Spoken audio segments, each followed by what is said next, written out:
Come on. They're right there! Let's go, move. This is C.J. Chivers of the New York Times. The Marines of Kilo Company, 3rd Battalion, 6 Marines had been pushing through Marjah, a Taliban-held area in southern Afghanistan. The Taliban were resisting.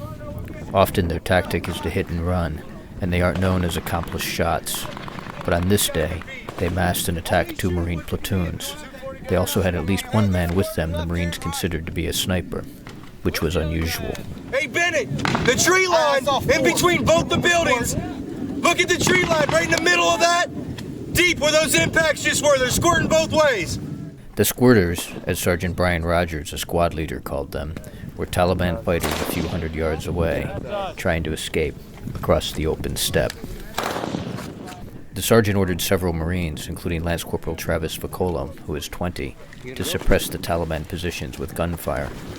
I want you low, though, Vicolo. I got it. Hey. At least one sniper, maybe more, was adjusting his shots. He'd almost determined the range and was overcoming the stiff crosswind.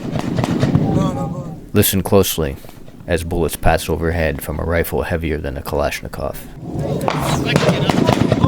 Coming right over. The Taliban usually shoot poorly. Not today. Sometimes in a firefight, inches matter. A dirt wall in the right place, like this one, can mean the difference between living and dying, especially at times like now, when a gunman in hiding has found the range. Hey, it's accurate fire! Give you a direction and distance. The sniper is likely using a rifle like these, which were found hidden in an Afghan home several hundred yards away. They're Lee Enfields.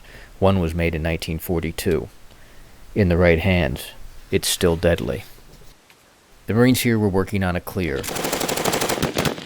an early step in the phases that now define American counterinsurgency doctrine.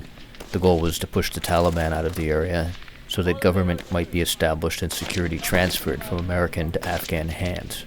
They expected this fight. They expect more. In a lull, Sergeant Rogers ordered a Marine to fire a smoke grenade near the presumed sniper position. Not too far. You're marking the building. Hit him. Yeah, that's good. That's a good shot. That's money. Yeah. Good shot. Its plume will mark for incoming air support. The sniper replied. Oh, he didn't like that, did he? Oh, that pissed you off a little bit. This is 2-2. I got green smoke on the ground in front of the building we're taking very effective fire from. How copy? Afghan troops fired rocket-propelled grenades. The return fire built. They're accurate. It's not a target. It's got to be a sniper. He's got to have fire. Heads up. Hey, keep your heads down.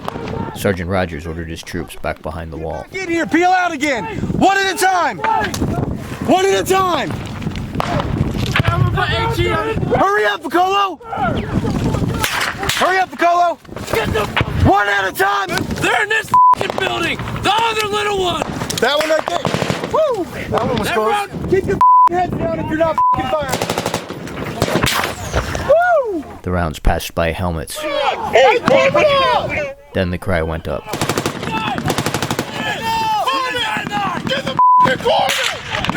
got it. A Marine had been hit. Keep your arm lifted.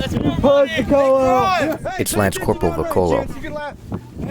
Though he had barely been exposed, Lance Corporal Vicolo had been shot through the shoulder. His bad luck was mixed with good. The round missed the bone. This was his second combat tour. He's the son of a Vietnam veteran. At first there was dread, but as his friend sensed his luck, the jokes began. That looks really cool. Vicolo was lucid. He gave his medical tag information. KV 4647 pause. What is it? KV 4647 pause.